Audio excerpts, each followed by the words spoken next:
चिंकी की उम्र सिर्फ 7 साल की थी, लेकिन फिर भी वो अपनी माँ रवीना की खूब मदद करती थी। रवीना एक विधवा थी और सड़क के किनारे फुटपाथ पर सामान बेचकर अपना और चिंकी का गुजारा चला रही थी। लेकिन वक्त के साथ ये सब कर पाना उसके लिए बहुत मुश्किल हो रहा था, क्योंकि बहुत कम ही लोग उससे सामान खरीदा करते थे। रवीना के पास बेचने के लिए ज्यादा सामान भी नहीं होता था।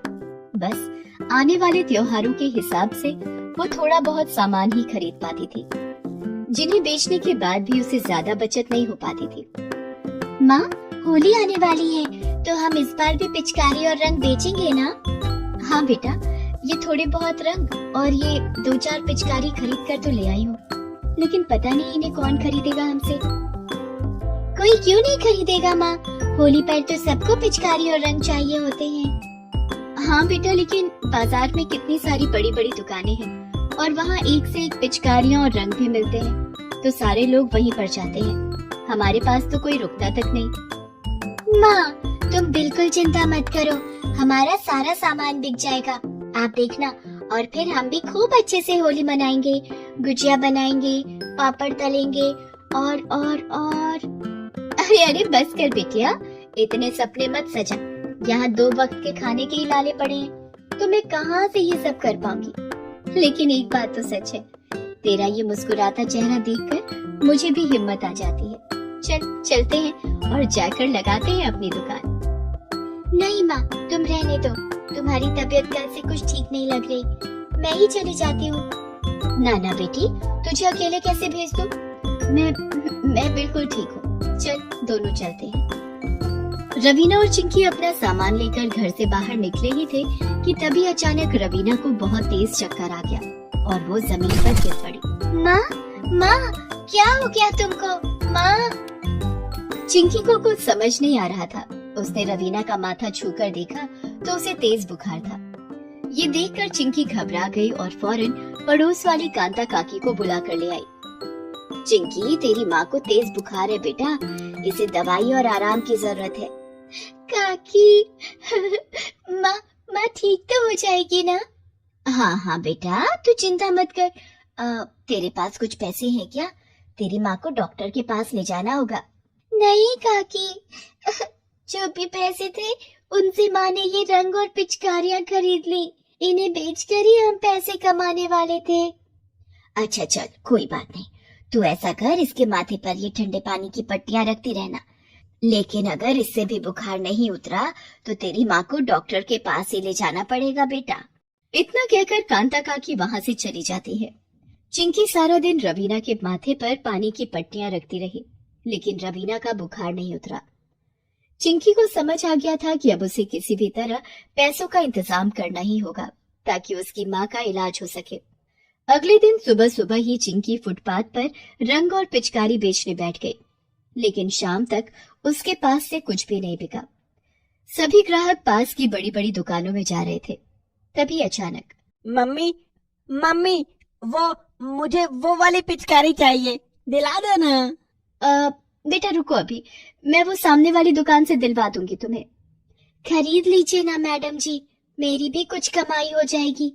सारा दिन हो गया यहाँ बैठे बैठे, कुछ भी नहीं बिका।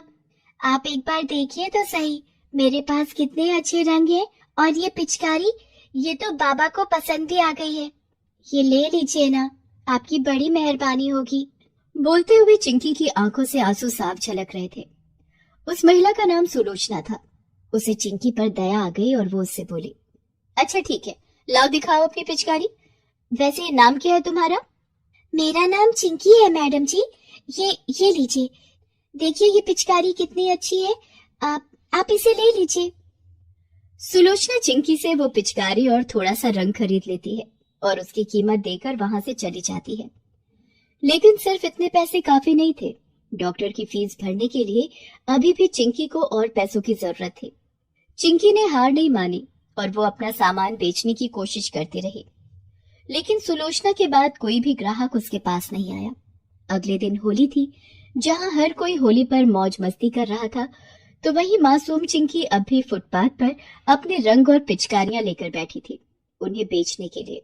तभी वहां से कुछ मनचलों का झुंड गुजरा और वो लोग वहीं रुककर चिंकी को घूरने लगे। चिंकी को ये सब अच्छा नहीं लग रहा था, लेकिन वो कुछ कर भी तो नहीं सकती थी। तभी वहां एक गाड़ी आकर रुकी और उस गाड़ी से एक महिला बाहर निकली। वो सुलोचना थी। वो चिंकी के पास गई और गुस्से से बोली, अरे चिंकी, आज होली है और तुम अब भी यहीं बैठी हो। चलो उठो यहाँ से और अपने घर जाओ। नहीं मेम साहब, मैं घर नहीं जा सकती।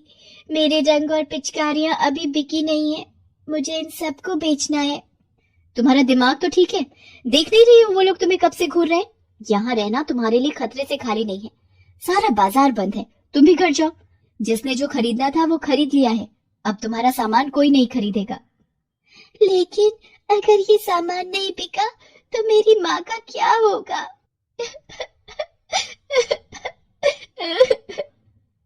इतना कहकर चिंकी जोर जोर से रोने लगी। चिंकी को रोता देखकर सुलोचना को बहुत बुरा लगा। उसने चिंकी के सिर पर हाथ रखते हुए उससे कहा, चुप हो जाओ बेटा, मुझे बताओ क्या हुआ है तुम्हारी माँ को? मैडम जी, माँ बहुत बीमार है, उसे तेज बुखार है। अरे तो उन्हें डॉक्टर के पास लेकर क्यों नहीं गई तुम? मैडम जी, मेरे पास बिल्कुल भी पैसे नहीं है डॉक्टर को देने के लिए, इसीलिए तो मैं ये सामान बेचने के लिए यहाँ बैठी हूँ। मैंने सोचा था कि ये सब बेचकर जब मुझे पैसे मिल जाएंगे तो मैं अपनी माँ को डॉक्टर के पास ले जा पाऊंगी, लेकिन अब मैं कैसे करूंगी ये?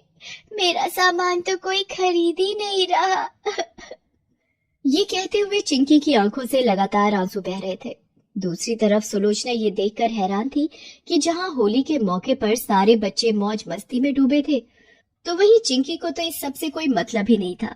उसे तो बस अपनी माँ की चिंता थी। सुलोचना ने चिंकी की मदद करने का फैसला कर लिया और उससे कहा, चिंकी, तुम्हारी माँ बिल्कुल ठीक हो जाएंगी। मैं तुम्हारा ये सारा सामान खरीद लूंगी, ठीक है? सच? आप सच कह रही हैं मैडम जी? आप ये सब कुछ खरीद लेंगी? हाँ, वो क्या है ना, मैं एक अनाथ आश्रम चलाती हूँ, तो ये सारा सामान मेरे आश्रम के बच्चों के काम आ जाएगा। चलो अब ऐसा करो, ये सब कुछ समेट कर मेरी गाड़ी में रख दो और मुझे बताओ कितने पैसे हुए? हाँ मैडम जी, इन सब के मिलाकर 700 रुपए हो गए। ठीक है, ये लो, ये रहे तुम्हारे पैसे और अब तुम मुझे अपने घर लेकर चलो। क्या? मेरे घर? लेकिन आप मेरे घर जाकर क्या करेंगी मैडम जी? क्यों, तुम्हारी माँ को डॉक्टर के पास लेकर नहीं जाना है क्या? सुलोचना की बात सुनकर चिंकी के चेहरे पर मुस्कान आ गई। वो सुलोचना को लेकर अपने घर पहुंची, जहां रवीना की हालत पहले से भी खराब हो गई थी। चिंकी, आ गई बेटा, आ गई बेटा। तूने कुछ खाया या नहीं मेरी बच्ची? तुम मेरी चिंता मत करो माँ, बस अब हिम्मत करके बिस्तर से उठ जाओ और चलो मेरे साथ। कहाँ चलूं मैं? और ये मैडम जी कौन है तेरे साथ? जी, मेरा नाम सुलोचना है और मैं आपको डॉक्टर के पास ले जाने आई हूँ। डॉक्टर के पास? नहीं नहीं, उसकी कोई जरूरत नहीं है, बस थोड़ा सा बुखार है, खुद ही ठीक हो जाएगा। नहीं माँ, ठीक होना होता तो अब तक हो जाता। तुम बिल्कुल चिंता मत करो, ये मैडम जी बहुत अच्छी हैं। इन्होंने अपना सारा सामान खरीद लिया है। ये देखो, अब हमारे पास पैसे हैं। चलो अब डॉक्टर के पास चलते हैं। चिंकी के हाथों में पैसे देखकर रवीना को बड़ा सुकून मिलता है। फिर सुलोचना रवीना और चिंकी को अपने साथ अस्पताल लेकर जाती है।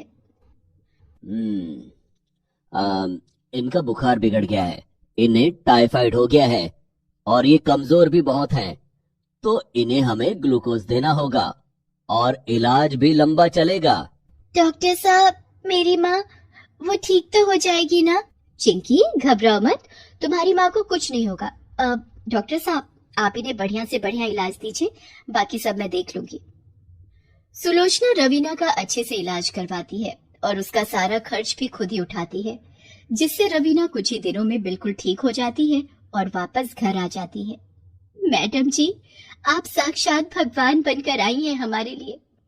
ये सोचकर ही मेरा दिल घबरा रहा है कि अगर मुझे कुछ हो जाता तो मेरी चिंकी का क्या होता। चिंकी बहुत मेहनती और हिम्मती लड़की है, बस अब जरूरत है तो उसे सही दिशा देने की। रवीना, अगर तुम चाहो तो मेरे अनाथ आश्रम में साफ सफाई का काम कर सकती हो। जिसके बदले तुम्हें ठीक ठाक तनख्वाह भी मिल जाएगी और चिंकी भी पढ़ लिख पाएगी। क्या मेरी चिंकी वो पढ़ सकेगी मैडम जी? सच कह रही हैं आप? हाँ, मैं उसे पढ़ाऊंगी। चिंकी अभी बहुत छोटी है, उसका बचपन इस तरह फुटपाथ पर सामान बेचकर बर्बाद नहीं होना चाहिए। मुझे भरोसा है कि वो बहुत कुछ कर सकती है। अगले ही दिन से रवीना सुलोचना के अनाथ आश्रम में साफ सफाई का काम करने लगी। चिंकी भी उसकी मदद करती, लेकिन उससे पहले वो खूब मन लगाकर पढ़ाई करती। सुलोचना ने जल्दी ही उसका एडमिशन एक स्कूल में करवा दिया, जहां चिंकी अपने सुनहरे भविष्य को सजाने लगी। फिर कई सालों के बाद, अरे चिंकी आजा, ये डिब्बे में क्या लेकर आई है? ये गुजिया है मैडम जी, मैंने अपने हाथों से आपके लिए बनाई है। मैडम जी, आपके आशीर्वाद से मेरा सपना पूरा हो गया। इस बार की होली एक खुशखबरी के साथ आई है। मैं सरकारी टीचर बन गई मैडम जी। नए सेशन से मेरी ज्वाइनिंग हो जाएगी। अरे वाह, दिल खुश कर दिया चिंकी। बहुत बहुत बधाई हो बेटा। आजा अंदर चल, सारे बच्चे तेरा इंतजार कर रहे हैं। 10 बार पूछ चुके हैं कि चिंकी मैडम कब आएंगी कब आएंगी। उनके लिए पिचकारियां और रंग तो लाई है ना? हाँ मैडम जी, मैं सबके लिए लाई हूँ। ये देखिए, चलिए सब मिलकर होली खेलते हैं। सावित्री के पति राजेश की मौत कुछ ही दिन पहले हुई थी। जिस वक्त राजेश अपनी 5 साल की बेटी पिंकी को स्कूल से घर लेकर आ रहा था, तभी सामने से एक तेज रफ्तार ट्रक सामने आ गया। राजेश ने पिंकी को तो वक्त रहते दूर धकेल दिया, लेकिन वो खुद को नहीं बचा सका। पिंकी बेचारी पहले से ही उस हादसे से सहमी हुई थी। ऊपर से उसकी दादी उसे ही राजेश की मौत का जिम्मेदार मान रही थी। सावित्री ने अपनी सास की बहुत मिन्नतें की, लेकिन इसका कोई फायदा नहीं हुआ। सावित्री की सास ने दोनों माँ बेटी को घर से निकाल दिया। माँ, दादी ऐसा क्यों कर रही है? क्या सच में पापा को मैंने ही मारा है? नहीं नहीं मेरी गुड़िया, ये बिल्कुल भी सच नहीं है। तू बिल्कुल चिंता मत कर। मैं हूं ना तेरे साथ, हूं ना? सावित्री ने अपनी फूल सी बच्ची को गले से लगा लिया और ये मान लिया कि अब से उसका और पिंकी का इस दुनिया में एक दूसरे के अलावा कोई नहीं है। वो पिंकी को लेकर निकल पड़ी। अपने कानों के कुंडल बेचकर सावित्री ने कुछ पैसों का इंतजाम किया और फिर शहर आ गई। सावित्री को उम्मीद थी कि शहर में उसे कोई ना कोई काम तो मिल ही जाएगा, लेकिन ये इतना आसान भी नहीं था। सावित्री और पिंकी सारा दिन काम की तलाश में शहर की एक गली से दूसरी गली भटकते रहे। फिर एक जगह अचानक पिंकी रुक गई और सावित्री से बोली, माँ, वो देखो, वो गुजिया है ना? हाँ पिंकी, है तो गुजिया ही। माँ, मुझे गुजिया खानी है। पिछली बार होली पर आपने कितनी अच्छी गुजिया बनाई थी। सावित्री अपना बटुआ खोलकर देखती है। उसमें बहुत ही कम पैसे थे, लेकिन फिर भी वो पिंकी को गुजिया खिलाने ले जाती है, क्योंकि लंबे वक्त से पिंकी ने उससे कुछ नहीं मांगा था। वो शहर के एक बड़े हलवाई श्यामलाल की दुकान थी, जो होली की खास मिठाइयों से सजी हुई थी। भैया, ये गुजिया कैसे दी? ये 350 रुपए की 1 किलो। अच्छा, और वो वाली? वो 400 रुपए की 1 किलो है। भैया, एक गुजिया कितने की दोगे? क्या कहा? एक गुजिया? लग ही रहा था मुझे, तुम जैसे फटीचरों की किस्मत ऐसी नहीं कि मेरी दुकान की गुजिया खा सको। भैया, हम मुफ्त में थोड़ी ही मांग रहे हैं, बच्ची का मन है खाने का। अच्छा, तो ला, पूरे 20 रुपए की है एक गुजिया, ला दे। सावित्री फौरन अपने बटुए से 20 रुपए निकालकर श्यामलाल को दे देती है। श्यामलाल के पास अब कोई चारा नहीं था। उसने एक गुजिया पिंकी को थमा दी।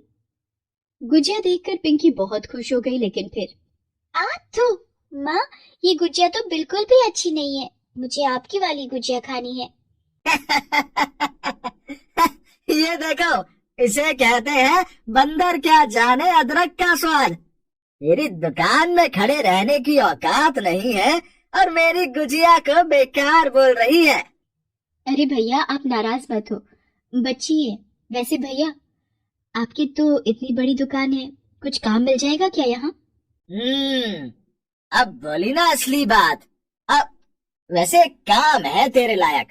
यहाँ दुकान के आगे साफ सफाई कर दिया कर, रोज के 30 रुपए दे दूंगा तुझे। ना नहीं भैया, मैं बहुत अच्छा खाना बना लेती हूँ। अपनी रसोई में दे दो कुछ काम। ओहो हो, मेरी रसोई में काम करेगी? जाकर आईने में शक्ल देख अपनी। तुझे पता भी है शहर में कितना बड़ा नाम है मेरी दुकान का। एक से एक खानसामे है मेरे पास, उन्हें हटाकर मैं तुझे रख लूं? मेरा दिमाग इतना खराब नहीं हुआ अभी। अब तू भी अपने दिमाग को ठिकाने पर ला और निकल मेरी दुकान से। न जाने कहां कहां से आ जाते हैं। श्यामलाल सावित्री और पिंकी को अपनी दुकान से बाहर निकाल देता है। सावित्री को उसके बर्ताव से बहुत दुख होता है, लेकिन फिर भी वो हिम्मत नहीं हारती। अब वो घर घर जाकर काम की तलाश करने लगती है और फिर एक जगह। देखो, तुम्हें पहले खाना बनाकर दिखाना होगा। मेरी बेटी को पसंद आ गया तो ठीक है, वरना मुझे माफ करना। वो क्या है ना, मेरी बेटी के खाने को लेकर बड़े नखरे हैं। आप चिंता मत कीजिए मेम साहब, मुझे उम्मीद है कि बेबी जी को मेरे हाथ का खाना पसंद आ जाएगा। वो घर मालिनी का था। शहर की बड़ी सोसाइटी में वो एक आलीशान घर था। घर के हर काम के लिए अलग अलग नौकर थे वहां, और वहां अब सावित्री को अपनी जगह बनानी थी। उसने पूरी मेहनत से खाना बनाया और फिर डाइनिंग टेबल पर। ये क्या मॉम, आपने तो कहा था कि नई कुक है, लेकिन खाना तो वही पुराना लग रहा है। और ये क्या है? ये दाल ढोकली है बेबी जी, ये बैंगन का भरता और ये खीर है। एक बार खाकर देखिए। ओके, बट अगर मुझे टेस्टी नहीं लगा तो मैं आगे नहीं खाऊंगी, ठीक है? आप बुरा मत मानना फिर। जी बेबी जी, कोई बात नहीं। अगर आपको पसंद ना आए तो आप मत खाना। निशी सावित्री का बनाया हुआ खाना चखती है और उसके बाद तो वो रुकते ही नहीं। अरे निशी, कुछ बताओ तो सही, कैसा लगा खाना? Mom, really it's awesome. अब मुझे खाने दो। अपनी बेटी को कई सालों के बाद इस तरह चाव से खाना खाते देखकर मालिनी बहुत खुश हो जाती है। वो सावित्री को अच्छी पगार पर अपने यहाँ रख लेती है। वे अपने ही घर में सावित्री और पिंकी को रहने के लिए एक सर्वेंट रूम दे देती है। सावित्री अब बहुत खुश थी। वो पूरे मन से खाना बनाती और सभी उसके हाथों के स्वाद की तारीफ करते नहीं थकते थे। फिर एक दिन, निशी, तुम्हारी फ्रेंड्स की लिस्ट रेडी हो गई क्या? होली की पार्टी के लिए सबको इनवाइट करना है। यस मॉम, ये रही लिस्ट। अच्छा मॉम, स्नैक्स का कैसे करना है? मेरे फ्रेंड रोहन की शॉप से ही मंगवाने हैं क्या? पिछले साल भी वहीं से मंगवाए थे। नहीं, तुम्हारे फ्रेंड की दुकान का तो बस नाम ही बड़ा है। पिछली बार स्नैक्स में बिल्कुल मजा नहीं आया। इस बार कोई और केटर देखते हैं। पास ही खड़ी सावित्री ये सब सुन रही थी।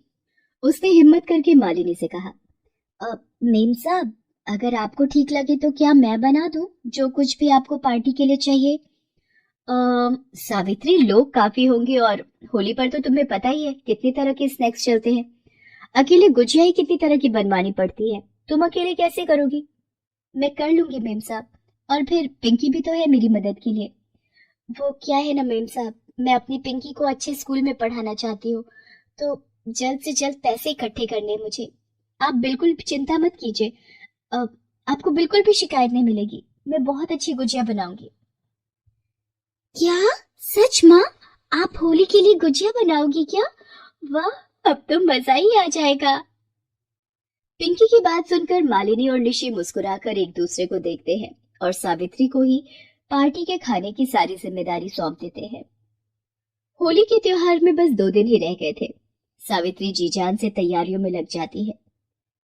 पिंकी भी उसकी पूरी मदद करती है। फिर होली के दिन, वाओ निशी, सच में यार, ये गुजिया और ये लड्डू, ये तो गजब के बने हैं। वैसे तुमने सही किया जो पापा की केटरिंग नहीं रखी। लाओ, इसी बात पर एक गुजिया और खिलाओ। ये देखो, वैसे तुम्हारे पापा बाहर ही खड़े हैं। अगर उन्होंने सुन ली ना तुम्हारी बात तो सोच लो क्या होगा। निशी की बात सुनकर उसके सारे फ्रेंड्स हंसने लगते हैं। दरअसल रोहन किसी और का नहीं बल्कि उसी श्यामलाल का बेटा था, जिसने एक दिन सावित्री को अपनी दुकान पर काम देने से इनकार कर दिया था। साथ ही उसे काफी बातें भी सुनाई थी। वो भी मालिनी के घर पार्टी में शामिल होने आया था। ये क्या भाभी जी, इस बार पार्टी का ऑर्डर हमें नहीं दिया। इस बार मेरे यहाँ ऐसी गुजिया बनी है कि लोग गुजिया के साथ साथ अपनी उंगलियां भी खा जाते, पार्टी की रौनक बढ़ जाती। वो सब छोड़िए भाई साहब, लीजिए पहले ये गुजिया खाकर बताइए कि कैसी बनी है। श्यामलाल मालिनी की दी हुई गुजिया खाता है और उसे खाते ही उसके चेहरे के हाव भाव ही बदल जाते हैं। अरे अरे ध्यान से भाई साहब, उंगली मत खा जाइएगा। गुजिया अच्छी है। वैसे किसे ऑर्डर दिया इस बार? अपनी हाउस कुक को। ये सारे स्नैक्स उसी ने बनाए हैं। अच्छा, ये तो बड़ी अच्छी बात है। जरा मिलवाइए तो। मालिनी श्यामलाल को सावित्री से मिलवाती है। सावित्री को देखते ही श्यामलाल चौंक जाता है। उसे वो सब कुछ याद आ रहा था जो उसने सावित्री को उस दिन कहा था। वो तुरंत ही सावित्री के सामने हाथ जोड़ लेता है, पर कुछ कह नहीं पाता। अरे पापा, ये क्या कर रहे हैं आप? ऐसे हाथ क्यों जोड़ रहे हैं? माँ अन्नपूर्णा के स्वरूप के सामने हाथ ही जोड़े जाते हैं बेटा, और मैंने तो इनका अपमान किया है। शायद इसलिए होली जैसे बड़े त्योहार पर भी मेरी दुकान में रौनक नहीं है। इतना कहकर श्यामलाल की आंखों में आंसू आ जाते हैं। उसे अपने किए पर बहुत पछतावा हो रहा था। वो सावित्री से माफी मांगता है, साथ ही उसे अपनी रसोई में काम करने का ऑफर भी देता है। लेकिन सावित्री उससे कहती है, माफ कीजिए साहब, पुरानी बातों को तो मैंने भुला दिया है, लेकिन सच ये है कि मैं मेम साहब के यहाँ काम करना चाहती हूँ, क्योंकि यहाँ मुझे काम के साथ साथ घर और इतना अच्छा परिवार भी मिला है जो और कहीं नहीं मिल सकता। हम माँ बेटी की होली मेम साहब की वजह से ही मन पाई है, तो हम उन्हें छोड़कर कैसे जा सकते हैं। Please subscribe this channel.